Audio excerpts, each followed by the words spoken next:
It's all a part of you and part of your practice. Allow everything to be. It's your intention. It's your practice.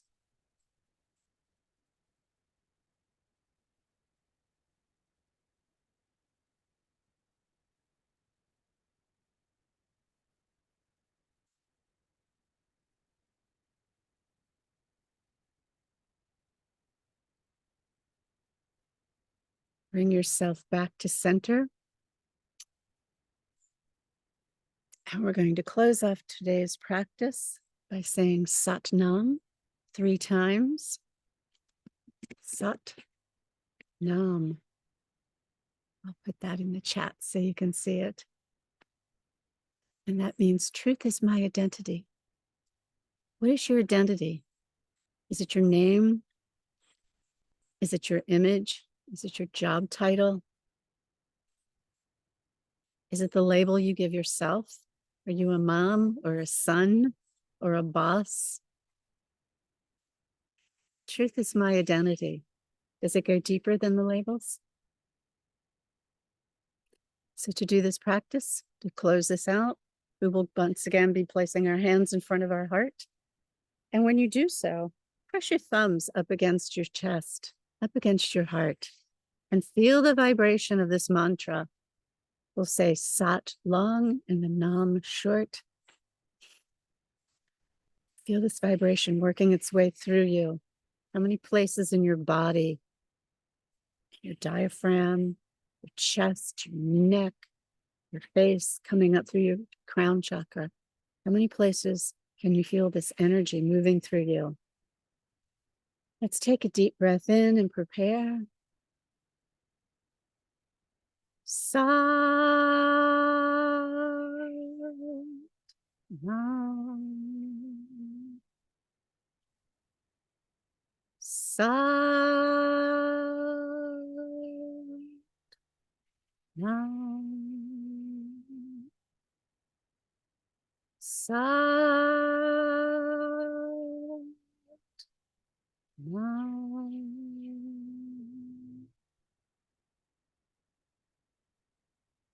Thank you for joining me. And thank yourself for taking the time today to slow down, get centered, listen, be quiet if you could. And if you'd like to close out your practice by touching your head to the ground, to finish it off, to literally get grounded, please go ahead and do so. Until the next time, I'm Maggie. Sat Nam.